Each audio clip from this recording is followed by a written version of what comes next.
మిత్రులారా నమస్తే. పరమమంగళప్రదమైనటువంటి శ్రీ సూక్తము నుండి ఇవాళ మనం 6వ శ్లోకం నుంచి 10వ శ్లోకం వరకు పారాయణ చేసుకొని భావాలు తెలుసుకొని ఆ మహాలక్ష్మి అనుగ్రహాన్ని పొందే ప్రయత్నం చేద్దాం.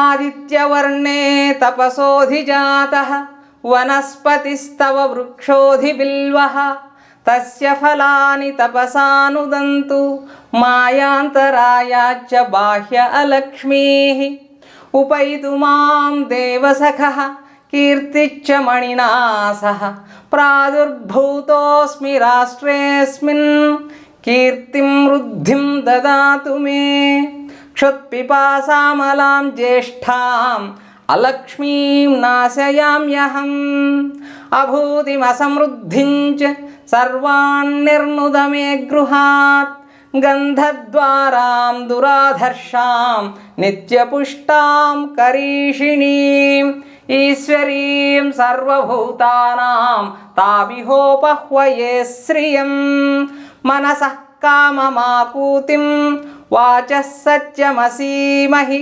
పశూనాం రూపమన్నస్య మయి శ్రీశ్రయతాం యశః. ఆ మహాతల్లి ఆదిత్యవర్ణే సూర్యమండల ప్రకాశముతో శోభించేటటువంటిది. తపసోధిజాతో వనస్పతిస్తవ వృక్షోధబిల్వః వనములోని వృక్షాలన్నింటిలోనూ శ్రేష్టమైనటువంటి బిల్వ వృక్షం తల్లి నీ తపో మహిమ చేత ఉద్భవించింది. తస్య ఫలాని తపసానుదంతు మాయాంతరాయాచ్చ బాహ్య అలక్ష్మీః. అమ్మా, ఆ బిల్వవృక్షము యొక్క ఫలాలు నీ తపోమహిమ వల్ల ఉద్భవించినటువంటి ఆ బిల్వవృక్ష ఫలాలు మాయాంతరాయాచ్చ బాహ్య అలక్ష్మీః నా అంతరంగములోని అజ్ఞానాన్ని మాయను, జగత్తులోని బాహ్యమైనటువంటి అలక్ష్మి ఈ బాహ్య దారిద్ర్యాన్ని, అంతరంగములోని భావదారిద్ర్యాన్ని, జగత్తులోని బాహ్య దారిద్ర్యాన్ని కూడా తొలగించు తల్లి. ఈ శ్లోకాన్ని మనం బిల్వవృక్షం కింద పారాయణ చేస్తే మరింత ఫలం చేకూరుతుంది అని పండితుల యొక్క ఉవాచ. ఉపైతు మాం దేవసఖః కీర్తిచ్చ మణినా సహా. అమ్మా, దేవతలకు సఖుడైనటువంటి ఆ కుబేరుడు కీర్తిచ్చ మణినా సహా కీర్తి ఐశ్వర్యాలతో ఉపైతు మాం నన్ను వెన్నంటి ఉండుగాక. అంటే ఆ కుబేరుడు నిరంతరం నా వద్ద ఉండుగాక. ఎందుకంటే ప్రాదుర్భూతోస్మి రాష్ట్రేస్మిన్ కీర్తి వృద్ధిం దదాతు మే. అమ్మా, నీ అనుగ్రహం లభించినటువంటి ఈ కర్మభూమిలో, ఈ వేదభూమిలో నేను జన్మించాను కాబట్టి నాకు కీర్తిని, ఐశ్వర్యాన్ని ప్రసాదించు. క్షుత్పిపాసామలాం జ్యేష్ఠాం అలక్ష్మీం నాశయామ్యహం. అమ్మా, జ్యేష్ఠాం నేను నిన్ను ప్రార్థించడం వల్ల ఐశ్వర్య లక్ష్మిలా నువ్వు అనుగ్రహిస్తున్నావు. అంటే నీకంటే ముందు నా దగ్గర లేమి ఉంది. ఆ లేమి నీకు అక్క, ఆమె జ్యేష్ఠాదేవి. ఈ జ్యేష్ఠాదేవి క్షుత్పిపాసామలం, ఆమె ఆకలి దప్పికలతో కూడుకున్నది. నాకు ఆకలిని దప్పికను భరించేటటువంటి ఆ దుస్థితి నాకొద్దు.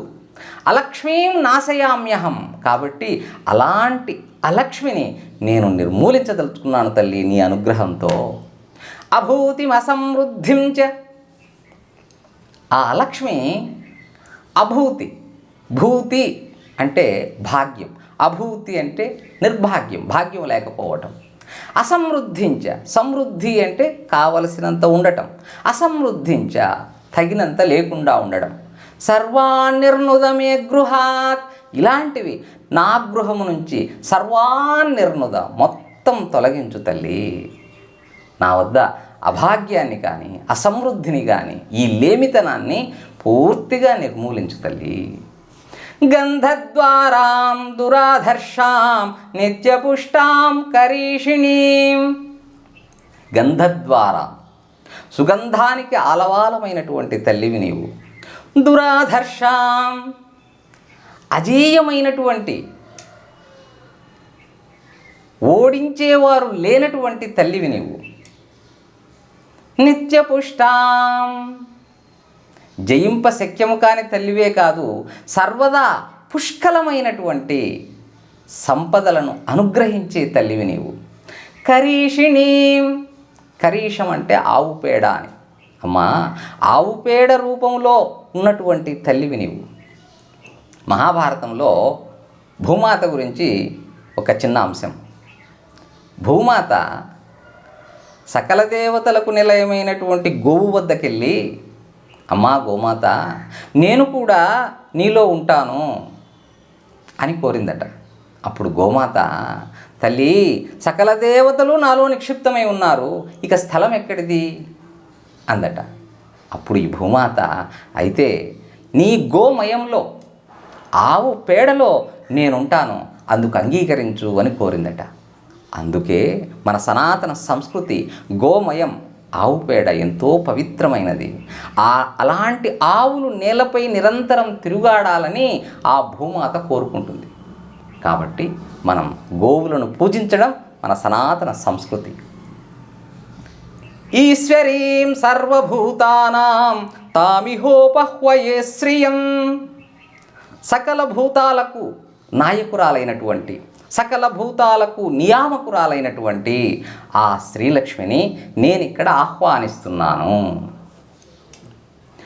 మనసః కామమాకూతిం వాచః సత్యమసీమహి, మనసులో జనించేటటువంటి కామములు అంటే కోర్కెలు, మనసులో జనించే కోర్కెలన్నీ సఫలమయ్యేటట్టు అనుగ్రహించు. ఆకూతిం, నాకు కలిగే సంకల్పాలన్నీ, ఆలోచనలన్నీ ఆచరణయోగ్యమయ్యేలా అనుగ్రహించు. వాచః సత్యమసీమహి, అమ్మా నా వాక్కులో నిరంతరం సత్యము నిలిచి ఉండేలా అనుగ్రహించు. పశూనాం రూపమన్నస్య మయి శ్రీః శ్రయతాం యశః, గో సంపద చేత, ఆహార సమృద్ధి చేత కలిగే ఆనందం నేను అనుభవించేలా నన్ను అనుగ్రహించు తల్లి. శ్రీః శ్రయతాం యశః, తల్లి సంపదల్ని, కీర్తిని కూడా నిరంతరం నాకు అనుగ్రహించు అంటూ ఆ మహాలక్ష్మిని ప్రార్థిస్తున్నాం. ఆ తల్లి మనందరికీ కూడా సకల సౌభాగ్యాలు ప్రసాదించాలని మనస్ఫూర్తిగా ప్రార్థిస్తూ, మిత్రులారా, తర్వాతి శ్లోకాల్ని మరో వీడియోలో తెలుసుకుందాం. శుభం భూయాత్. హరి ఓం తచ్చత్.